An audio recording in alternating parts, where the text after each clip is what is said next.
आपने कभी सुना है 14 लोक? ये कोई कहानी नहीं, बल्कि एक गहरा आध्यात्मिक रहस्य है।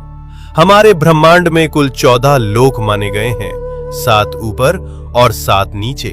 ऊपर के 7 लोक, इन लोकों में आत्मा ऊंचाई की ओर बढ़ती है, ज्ञान, शांति और मोक्ष की दिशा में। भूलोक, ये वो लोक है जहां हम सभी मनुष्य रहते हैं। इसे मृत्यु लोक भी कहा जाता है, क्योंकि यहाँ जन्म और मृत्यु का चक्र चलता रहता है। भूवर लोक, ये लोक भूलोक और स्वर्ग लोक के बीच स्थित है। ये ऊर्जा रूपों का क्षेत्र है जो भौतिक और दिव्य लोकों को जोड़ता है। स्वर्ग लोक, देवताओं का लोक, जहां इंद्र और अन्य देवता निवास करते हैं। अच्छे कर्म करने वालों को मृत्यु के बाद इसी लोक में स्थान मिलता है, जहां सुख, संपत्ति और आनंद की अनुभूति होती है।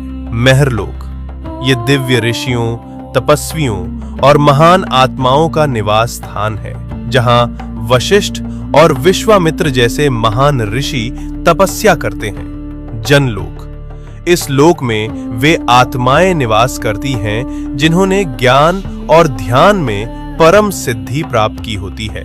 यहाँ के वासी ब्रह्मा जी की लीलाओं में लीन रहते हैं। तपलोक, अत्यंत शक्तिशाली तपस्वियों का स्थान, जो शरीर से परे केवल चेतना में स्थित होते हैं। ब्रह्मलोक, यह है अंतिम लक्ष्य है, जहां केवल सत्य है, मोक्ष है और ईश्वर का साक्षात्कार होता है। इन ऊर्ध्व लोकों में आत्मा का जाना मतलब है धीरे धीरे शुद्ध और जागरूक होना। अब बात करते हैं नीचे के 7 लोकों की। यहाँ भोग, मोह और भ्रम ज्यादा होता है। अतल लोक, राक्षसों और मायावी शक्तियों का घर। वितल लोक, जहाँ कामनाएं और भोग हावी रहते हैं। सुतल लोक, राजा बलि का लोक। वे दानवीर थे, लेकिन उनमें अहंकार भी था। रसातल लोक, जहाँ भ्रम, लालच और अज्ञान का घना अंधेरा है। तालातल लोक, छल, धोखा और झूठ से भरा हुआ लोक। महातल लोक, जहां अंधकार और अहंकार का बोलबाला है। पाताल लोक, सबसे नीचे का लोक, तामसिक ऊर्जा और इच्छाओं का केंद्र। लेकिन इन सब का मतलब सिर्फ बाहरी दुनिया नहीं है। ये 7 लोक हमारे भीतर की नकारात्मक सोच और कमजोरियों का प्रतीक हैं।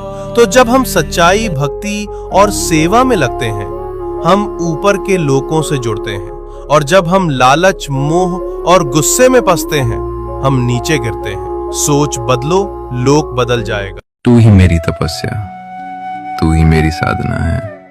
तेरे बिना ये शिव भी अधूरा, ये दुनिया भी बेगाना है। पार्वती, तू ही शक्ति, तू ही स्वर, तू ही प्राणों का संगीत है। तेरे बिना ये तांडव भी केवल मौन का गीत है। कैलाश की बर्फ में भी तेरा स्पर्श गर्मी देता है। मेरे हर योग, हर ध्यान में तेरा ही नाम बहता है। जब तू पास होती है, सृष्टि भी मुस्कुराती है। तेरे नेत्रों में प्रेम की ज्योति जगमगाती है।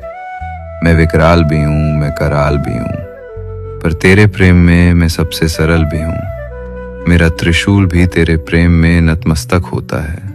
महाकाल का दिल भी तेरी मुस्कान पर हार जाता है। तू ही मेरे अस्तित्व की परिभाषा है। तू ही मेरी समाधि, तू ही मेरी आशा है।